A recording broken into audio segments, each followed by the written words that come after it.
mencintai Nabi. Orang yang hidup bersama Nabi. Sudah ya? Nabi, sahabat. Ya. Tabi'in adalah,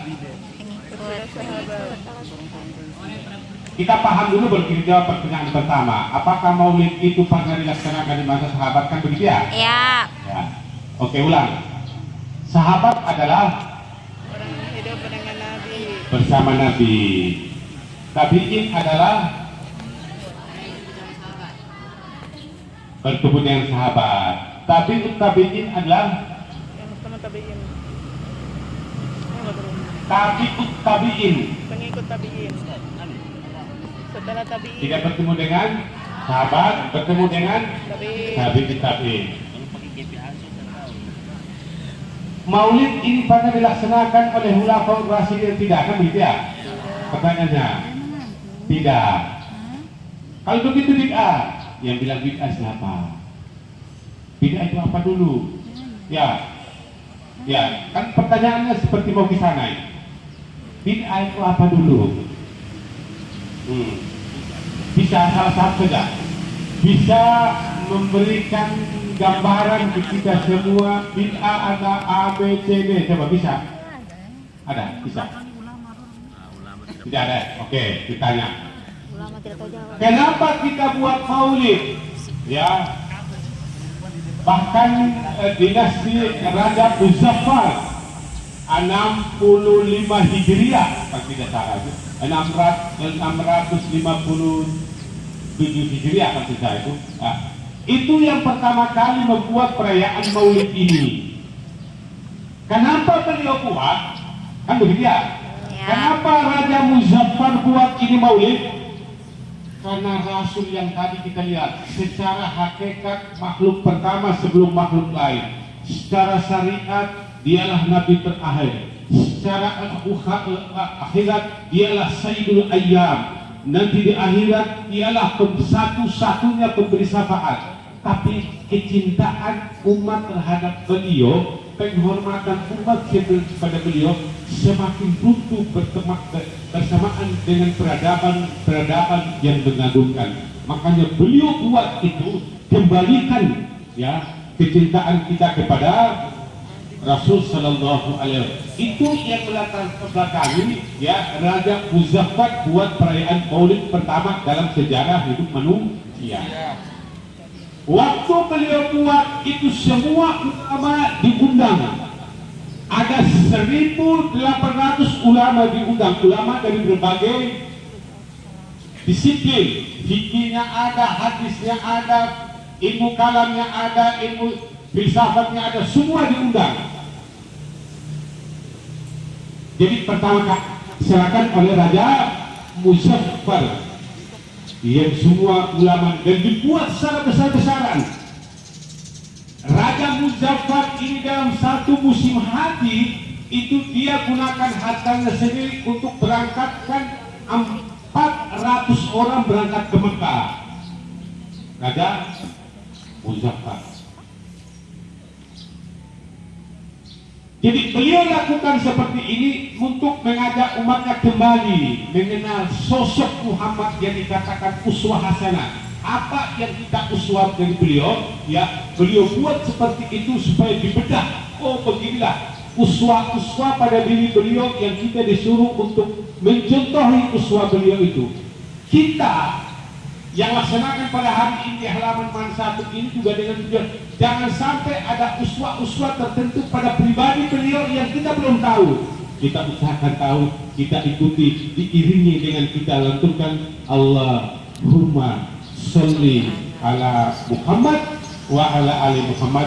Berarti kita juga sudah termasuk orang-orang yang mendapatkan syafaat beliau. Kita juga orang-orang yang mendapat selawat dari Allah. Kita termasuk orang-orang yang mendapat selawat dari para malaikat.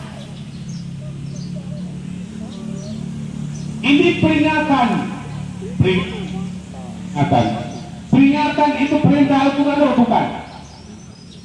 Coba buka Al-Quran surat Az-Zariyat ayat 59. Ada HP? Coba. Surat Az-Zariyat ayat 29. Kita salah. Biar kita tahu ya. Coba. Kita salah. Google langsung.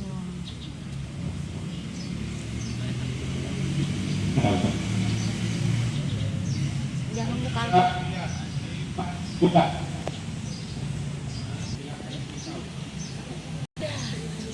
Kalau kita salah.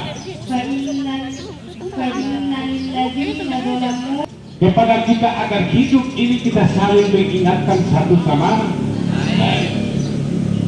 Karena apa? Peringatan-peringatan itu yang sangat bermanfaat bagi orang beriman. Manfaatnya apa? Dengan peringatan seperti ini kita tahu di balik kelahiran beliau itu, tujuan kehadiran beliau itu dalam berdakwah, tantangan-tantangan yang dihadapi oleh beliau itu menjadi pelajaran bagi kita bahwa beliau yang dijamin saja mendapat tantangan dalam berdakwah, apalagi kita.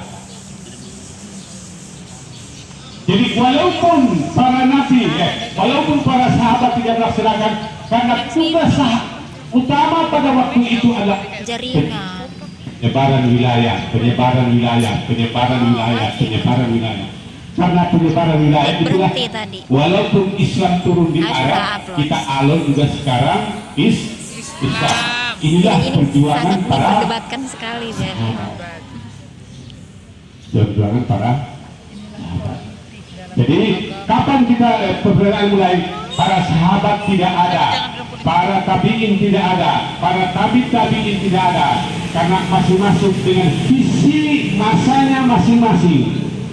Para sahabat ingat penyebaran yang lebih luas itu pada zaman Umar bin Khattab, penyebaran sampailah ke kita.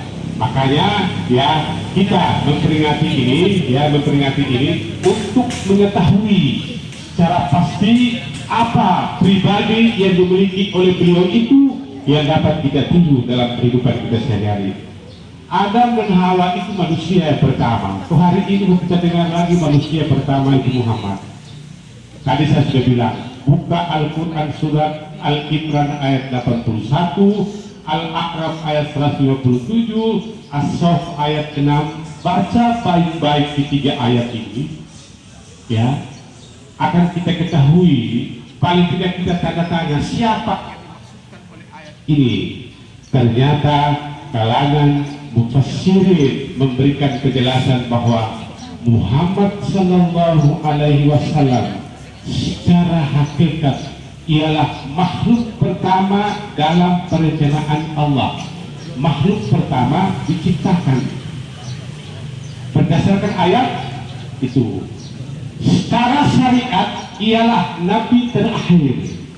Adam dan Hawa secara syariat saja makhluk pertama secara syariat. Muhammad secara hakikat makhluk pertama, secara syariat makhluk terakhir. Lama khalaq Jibril, ketika Allah menciptakan Jibril fi ahsana surah, dalam bentuk rupa yang paling bagus, Allah ciptakan Jibril. Setelah Jibril melihat bahwa dia rupa yang paling bagus apa? Dia bertanya, Ilahi, wahai Tuhanku, hal khalaqta ahsana suratin ini, apakah ada makhluk lain yang sebagus seperti saya? Allah bilang tidak ada Jibril, hanya engkaulah aku ciptakan dalam rupa yang paling bagus.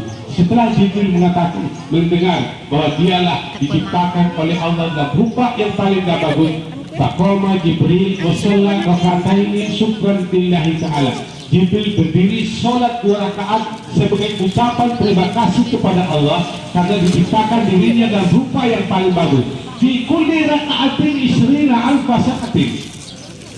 Jibril yang sholat 2 rakaat itu 1 rakaat lamanya 20.000 tahun dan ditegakkan oleh umat Muhammad. Berarti 2 rakaat lamanya 40. Falamma farida minas sholat, setelah selesai sholat, Allah bilang Jibril begini, ya Jibril, abad tani pak ibadati, kau punya ibadah, sholat tadi luar biasa. Tetapi di akhir zaman nanti ada Nabiun Karim, ada Nabi yang saya muliakan. Di akhir zaman nanti ada Nabiun Karim, ada Nabi yang saya muliakan. Wahabib dan saya cintai. Yuqalu Muhammad, namanya Muhammad. Pernyataan Allah disampaikan pada awal penciptaan gitu. Muhammad sudah ada atau belum? Cara syariat Allah sudah beritahu Jibril pada saat Jibril dengan ayat-ayat yang lain itu. Jadi Adam dan Hawa secara syariat mereka pertama, Muhammad secara syariat makhluk Nabi terakhir, tapi hakikat dialah makhluk pertama yang diciptakan Allah. Paham? Ini siapa paman yang setia mendampingi Nabi? Abu Thalib. Ketika beliau lahir, ibunya meninggal ketika usia 6 tahun. Penduduk desa Sa'ad di Makassar ada satu desa yang namanya desa Sa'ad. Itu kebiasaan ibu-ibu itu mereka ke kota untuk mencari anak untuk disusui, untuk dapat bayaran. Pada saat datang itu Muhammad Sallallahu Alaihi Wasallam juga dibawa oleh pamannya tadi itu. Kenapa? Dusun desa itulah diharapkan kalau anak-anak itu hidup di desa akan steril dari berbagai pengaruh kota. Setiap itu pasti bertanya, ini bapaknya yang mana, ini ibunya yang mana. Lihat bapaknya ganteng, ibunya cantik, rebutan anak ini. Datang pas Muhammad Sallallahu Alaihi Wasallam ditanya, mana ibunya? Ibunya sudah meninggal. Mana bapaknya? Bapaknya sudah ada. Tidak pakai. Tidak pakai. Akhirnya diharapkan saja. Semua ibu-ibu sudah dapat anak susuan. Mereka sudah dengan gembira. Ada Halimatus Sa'diyah dengan suaminya tidak mendapatkan anak susuan. Datang tanya ini lagi, mana bapaknya? Tidak ada. Mana ibunya? Tidak ada. Akhirnya dengan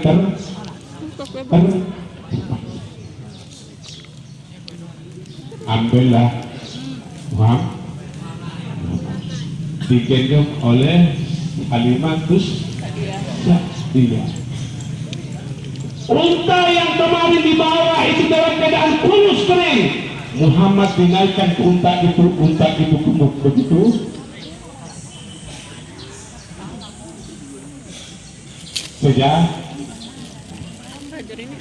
Ketika sampai di sana, yang namanya rumah tangga Halimatus Sa'diyah itu di Jazirah Arab itu untuk mendapatkan air susah sekali. Selama 1 bulan hujan deras di sekitar pemukiman Halimatus.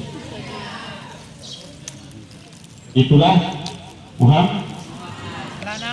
Ketika saat-saat seperti itu barulah Halimatus Sa'diyah mengatakan, inilah yang mungkin kita mendapat keberkahan lewat Muhammad. Itu begitu saja. Saya tidak bisa jawab lama-lama. Saya ada lagi.